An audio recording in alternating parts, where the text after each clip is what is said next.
Only on News 3 at 6, a domestic battery arrest 6 months ago landed a 10-year police veteran in the hospital, and we told you about it back then when Officer Adrian Alan got hurt. But tonight, only on News 3, we'll tell you what happened next. Dave Delosier shows us a sign of law enforcement that is often overlooked.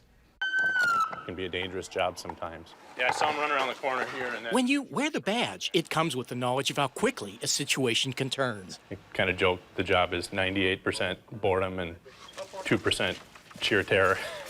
This night, Madison police officer Adrian Alan is trying to find a burglary suspect. But this story actually started 6 months ago.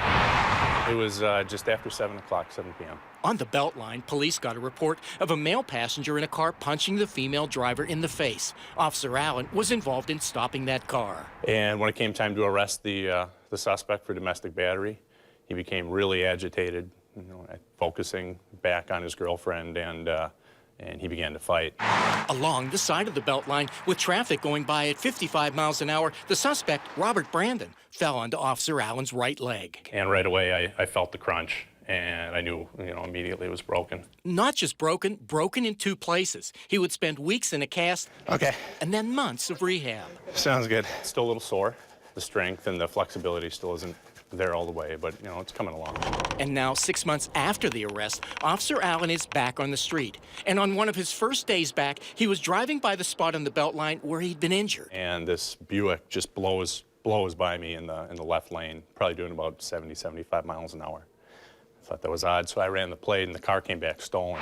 And when he stopped that car, irony was the passenger because Robert Brandon was the driver. I think we were both pretty equally surprised. I'm guessing he was a little more surprised than I was. This past Monday, Brandon was scheduled to be sentenced to 2 years for his role in injuring Officer Allen, but he didn't show up. Thursday afternoon, he was arrested again.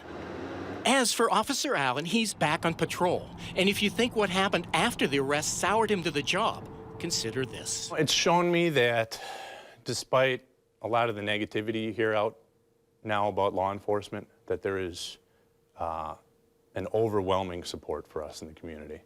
I received phone calls, letters, emails from all sorts of people, from strangers I didn't know, and even flowers. Hill 31, copy. And maybe that's why, despite the danger, he and other officers do what they do. It's my community. In Madison, this is Dave Delosier, WISC News 3. Officer Allen's injury is not a rarity. In fact, right now, just in the West District alone, 2 officers are on restricted duty after being injured in the line of duty. And as for Robert Brandon, he's now facing an additional charge of felony bail jumping.